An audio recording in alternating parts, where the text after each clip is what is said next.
O governo vai propor um salário mínimo de R$ 1.502 em 2025. A informação foi confirmada pelo Ministério da Fazenda. O valor representa R$ 90 a mais do que o atual salário, que é de R$ 1.412. Então, um aumento de 6,35%. Mas, por ser uma previsão, esse número, claro, pode mudar. A definição depende das projeções da inflação e de eventuais revisões do Produto Interno Bruto. Atualmente, o salário mínimo é a base da remuneração de 60 milhões, eu disse 60 milhões de trabalhadores e beneficiários do INSS. Quem chega para fazer uma análise é o Rodrigo Simões, que é economista e também professor da Faculdade do Comércio. Professor, boa tarde, seja sempre muito bem-vindo aqui ao Conexão Record News. Aí a pessoa que recebe o salário mínimo ouviu agora, poxa, mas só R$ 90 a mais é muito pouco. E aí para o governo pode ser um impacto no orçamento. Como é que fica, então, essa balança? Qual que é a política de reajuste? Boa tarde. Boa tarde, Kelly. Boa tarde a toda a audiência da Record News. Bom, parece pouco para a população, mas é o que o governo conseguiu trazer de aumento, de impacto real, de aumento real, que é o que a gente diz, acima da inflação. O governo ele tem ali uma estimativa ali próxima de 4% para poder fechar a inflação, que é o INPC, tá?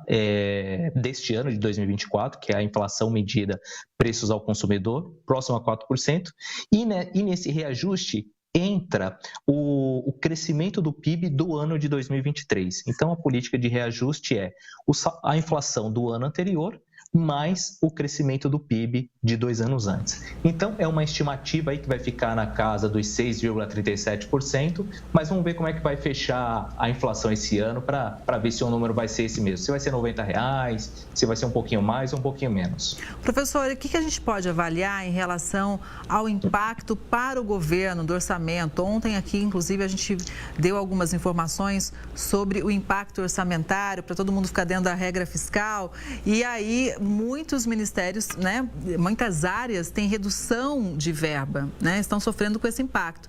E aí, quando a gente fala de um aumento do salário mínimo, que é muito importante, claro, vai fazer a economia girar, mas existe também um impacto ali para a receita do governo, né?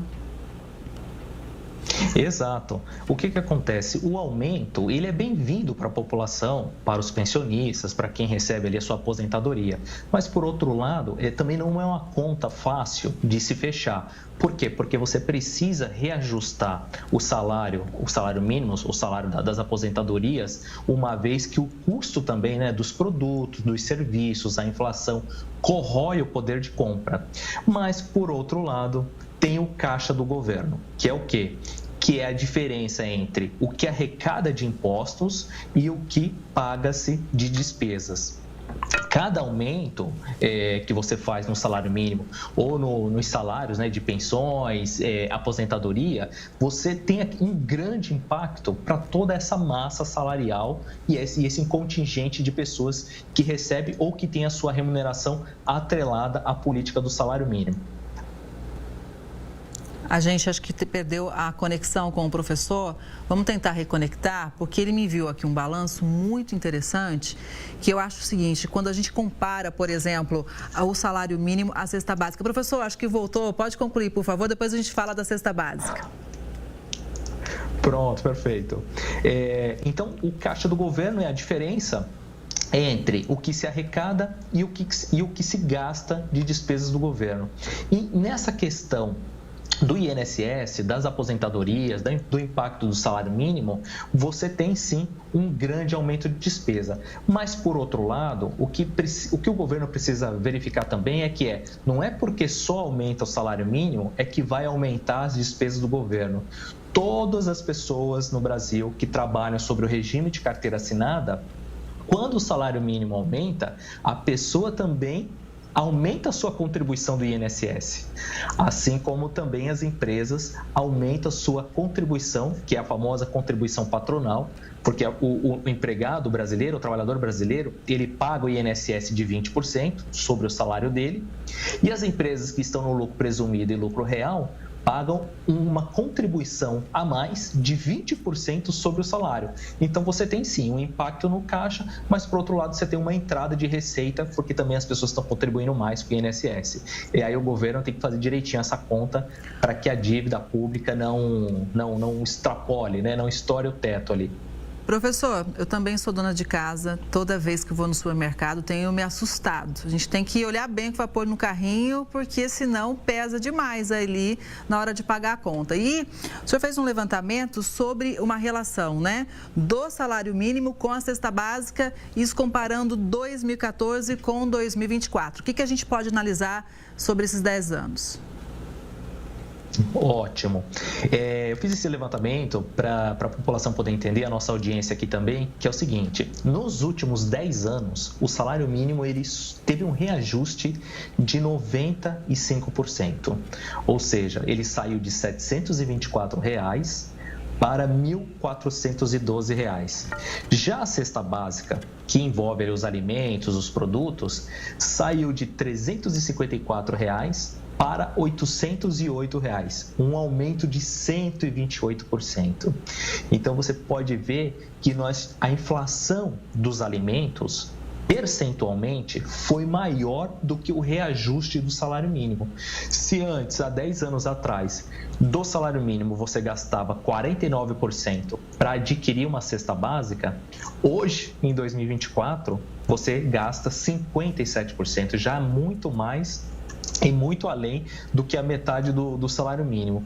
Isso tem a ver com o quê? É um novo mundo, tá? Um novo mundo de momentos de guerra, de pós-pandemia, onde as produções do mundo inteiro mudaram as configurações de onde estão sendo produzidos, os custos dos insumos aumentaram, o custo de energia, são guerras, é um novo mundo, tá? E a inflação, ela veio, gente, infelizmente ela veio para ficar. Pois é, a gente está vendo a pessoa contar dinheiro, a impressão é o dinheiro está ficando cada vez mais curto. E numa economia globalizada, tem notícia chegando. Gostaria da sua análise também, professor, porque o dólar opera novamente em alta hoje. Com o aumento das tensões no Oriente Médio e a mudança da meta fiscal brasileira, a moeda americana subiu 1,73% e atingiu os R$ 5,27. Na máxima do dia, a cotação ficou em R$ 5,28. Ontem, o dólar subiu 1,24%, chegou aos R$ 5,18, o maior patamar em um ano. O Ibovespa, principal índice da Bolsa de Valores brasileira, opera em queda de 0,66%. É claro que esse cenário vai mudando, né, até às 5 da tarde, quando fecha a Bolsa, enfim. Mas o que a gente pode avaliar em relação já a essa alta do dólar, professor? Bom, na questão do dólar, da moeda, é o seguinte: nós temos dois impactos. O impacto externo, que é referente aos conflitos que estão acontecendo, que deixa todas as economias apreensivas, porque não sabe se vai ter uma guerra, se vai ter mais algum ataque, se não vai, e aí todos os países começam a se proteger. E nessa de começar a se proteger, acabam se aumentando alguns custos, tá? É preço de petróleo que sobe, é algum país que falou, opa, peraí, se tiver uma guerra eu não vou exportar tudo, eu vou reter uma parte desses alimentos para o meu mercado interno, e aí quem compra de país fora acaba tendo que pagar mais caro. E o outro efeito internamente é referente ao nosso governo, tá? Pela fala do ministro da Fazenda, o ministro da Economia, o Fernando Haddad, ele, junto com o Ministério de Planejamento, verificou-se, na verdade, que é possível que o governo não consiga atingir a sua meta fiscal. O que isso significa? É o controle, basicamente, das despesas públicas, ou seja, não aumentar ou pelo menos deixar o déficit zero, as receitas se igualarem às despesas. Quando o governo não projeta uma clareza se as contas vão fechar dentro do orçamento, os investidores também começam a ficar preocupados, tá? E aí tiram recursos do país e todo mundo busca um porto seguro, que é a moeda do dólar. Como não tem dólar para todo mundo no curto prazo, é por isso que o valor dessa moeda aumenta e o real desvaloriza. Então, nós temos um efeito externo e um efeito interno. É um momento difícil, na Rússia, com a Ucrânia, agora no Oriente Médio e aqui também com a questão das contas públicas. Por isso que é importante. O Estado, ele faz o seu papel muito bem de cuidar de saúde, segurança, educação, escola, enfim, mas também tem que ter um controle quantitativo e qualitativo das contas públicas. A gente diz o seguinte, o mercado é nervoso, né? Qualquer sinal ali de instabilidade, a gente já sente o reflexo. E o Rodrigo Simões traduzindo economês para a gente. Fica mais fácil entender de economia assim. Rodrigo, muito obrigada, viu? Pela análise, uma boa tarde para você e até a próxima. Kelly, eu agradeço o convite, agradeço a toda a equipe do Record News e a toda a audiência também. Uma boa tarde a todos. Obrigada mais uma vez.